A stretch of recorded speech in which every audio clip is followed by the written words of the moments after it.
Parce que c'est de la BD. Alors, on aime bien la BD quand on a 14 ans. Tu te souviens pas qu'il y avait une famille avec des enfants assez grands, enfin des ados, tu vois, et un garçon, une fille, ou la fille et son petit copain, ou je sais pas quoi, et qu'ils étaient restés un moment avec nous. Non, je me rappelle pas très bien, mais c'est vrai que bon, là, je vais aller en intervention au Grand Quevigny, où je vais rencontrer des moyens et des grands, des premières et des terminales, et puis des 14-15 ans, je crois. Donc, ils vont travailler sur le livre avant. Donc là, on va avoir un vrai retour de la part des jeunes. Et non, mais je pense qu'il a un bon accueil pour l'instant auprès des jeunes et auprès des jeunes papas. Beaucoup. Et alors ça, c'est vraiment un phénomène très important à souligner parce que là, du coup, c'est les hommes qui sont concernés. Et puis, ils ont une petite fille en bas âge. Et voilà. Je veux pas que ça arrive à ma fille. Oui, mais c'est important, c'est bien parce que finalement, peu importe la façon dont ça passe d'où ça part. Ce qui est important, c'est qu'à l'arrivée, il y a un dessinateur qui l'a dit d'ailleurs. Oui. Quand on lui a demandé sa motivation. Oui, c'est Nicobi. Donc, il a dessiné le récit sur le. C'est celui-là. Il a dessiné celle des autres. Et ils ont tous conscience que si ça arrivait à leur fille, mais là, c'est la fin du monde. Évidemment, oui, c'est la fin du monde. Donc ça change le regard. C'est comment l'intelligence vient aux hommes, en fait, tu vois. Non, mais il faut ça, hein. Il faut ça, d'ailleurs, c'est pour ça qu'il y a ce film, La Domination, qui a eu tant de succès auprès des féministes aussi, hein. Il est très, très bien reçu. Très soutenu. Très soutenu, oui. Voilà. La Domination. Alors, c'est vrai que c'est vraiment, moi je l'ai pas encore vu, j'ai vu plein d'extraits, j'en ai beaucoup entendu parler, je pense que justement. Il est super, faut y aller. Entre le film, entre la BD, entre toutes ces choses culturelles, on en parle, on est soutenu par les réseaux féministes. Donc, on en parle de plus en plus, et je crois que c'est comme ça qu'on peut essayer d'avancer, parce que c'est des trucs très populaires. Et puis alors, les réseaux féministes, ils sont en contact avec d'autres réseaux, parce qu'elles militent dans des réseaux mixtes de défense de droits, tous azimuts, hein. Donc, ça fait tache d'huile, hein. Ça fait tache d'huile. Et oui, alors là, j'arrivais justement à la page où là, il est question de drames terribles. Oui. Hein, on peut en dire deux mots. Absolument. Cela dit, moi je suis pas la scénariste du récit, donc le scénariste c'est Chris, c'est un homme. Oui. Et puis il est intervenu, je crois, il a expliqué qu'il était intervenu parce qu'il avait eu dans ses relations proches des cas qui s'étaient produits. Victimes de viol. Voilà. Des amis proches qui ont été victimes de viol. Voilà. Et donc ça l'a mis hors de lui, ça lui a fait prendre conscience de certaines choses. Il a entendu des commentaires qui lui ont paru totalement déplacés parce que là, pour le coup, il y a eu un choc entre ce qu'il vivait et ce qu'il entendait. Et puis et voilà. Donc quand je l'ai sollicité, c'est vrai qu'il y avait cette chose en fond là, du coup celle-là, il est parti très vite, il a fait ça très vite. Et le dessinateur a dit qu'il avait une fille. Voilà. Et il dit j'espère qu'elle n'aura jamais à se sentir concernée par ce récit. Bien évidemment, oui. Ouais. Et là, moi, j'ai ressenti que il y avait certainement de l'inceste, viol par inceste. Enfin, moi, je l'ai compris comme ça, pas forcément. Hein. Et puis viol en réunion, hein. Et viol conjugal. Comment ? Et viol conjugal. Hein. Et là, après, on voit des femmes qui racontent ce qu'elles ont subi. Hein, les différents cas, quoi. Oui. Ce qui est intéressant, c'est que en fait, le scénario de Chris confronte les versions données par les hommes qui tendent à minimiser ou à être sceptiques sur la réalité des choses, et puis ce qu'en disent les femmes de ce qu'elles ont réellement subi. Et ça, je trouve que c'est d'une grande honnêteté aussi de la part d'un homme au scénario d'avoir en fait donné ce point de vue-là, tu vois. Oui, non, puis alors rien que le dessin, il est expressif. Hein. Je vais te dire, hein, la petite qui s'est soi-disant faite violer. Soi-disant faite violer. Je la voyais souvent en boîte, hein, justement. Ça m'étonne qu'à moitié ce qui lui est arrivé. Hein. Bon, puis ça va. Voilà, donc il dénonce. Donc c'est bien parce que là, il dénonce effectivement les pensées les masculines. Absolument. Il est temps qu'on mette un peu tout ça à jour. Oui. Cette domination violente masculine est omniprésente sur la terre entière. Complètement. Hein. Et alors là, il y a la page violer le silence, violer le silence. Bravo, Nelly.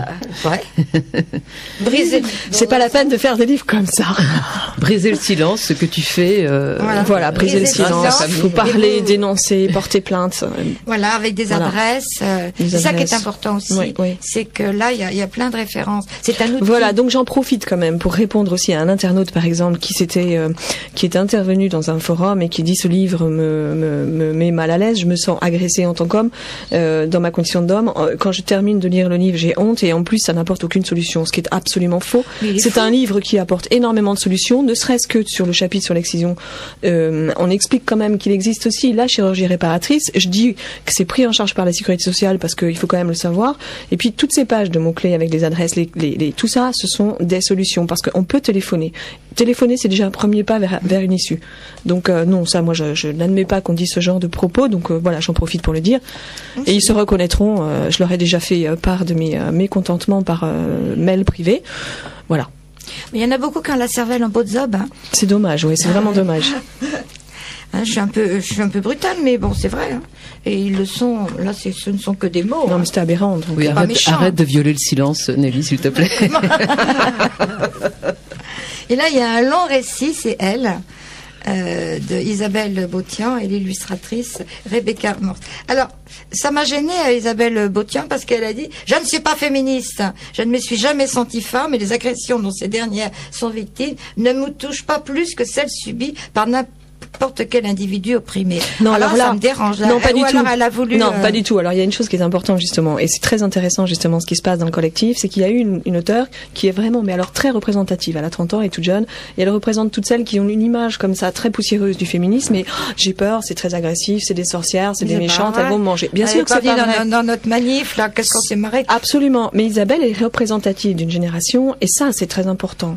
Donc, évidemment, je lui ai expliqué des tas de choses, et comme c'est quelqu'un d'intelligent, elle s'est rendue compte que c'était très proche et complètement collé à l'humanisme, et elle a vu les choses autrement. Et quand elle a compris que le féminisme c'était défendre le droit des femmes de façon que les hommes et les femmes soient égaux et qu'on libres et égaux, par exemple. Voilà, elle a compris qu'il fallait sortir de ce cliché, de cette image complètement ringarde. Enfin bon, mais bon, c'est de la manipulation. Mais il est important de voir que ce genre de personnes, tous ceux qui ont 20 ans, 30 ans, il faut leur expliquer ce que c'est vraiment le féminisme, parce qu'ils savent pas. Ils savent pas. Donc on a un truc. C'est ce qu'elle a écrit. Voilà. Tout de suite, ça m'a. Non mais. Mais elle est adorable. Non, mais. Isabelle est adorable, elle a beaucoup de talent. Et puis en plus, elle défend le livre, ça me fait plaisir.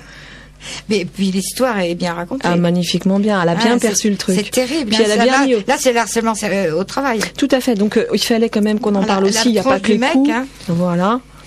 Et puis parler aussi du comportement féminin qui les femmes doivent aussi se réveiller.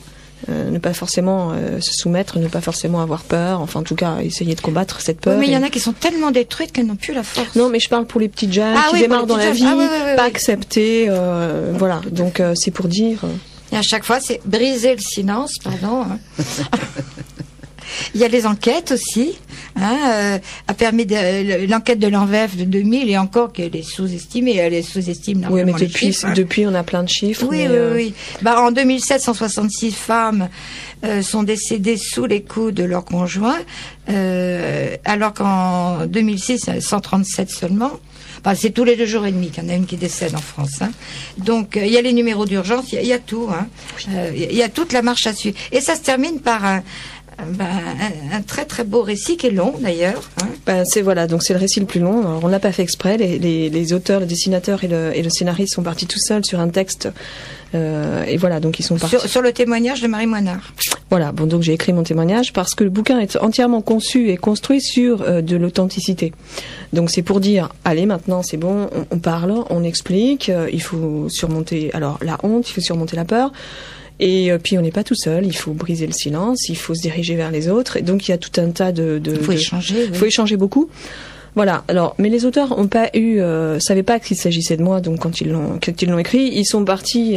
La pagination était libre dans ce bouquin et ils sont partis sur 20 pages. On était voilà. Donc mais ça donne quelque chose de pas mal. Ah oui, il est très beau. Il est très beau. Alors le scénariste c'est Éric Corbeyran et le dessinateur Damien Vanders. Voilà. Donc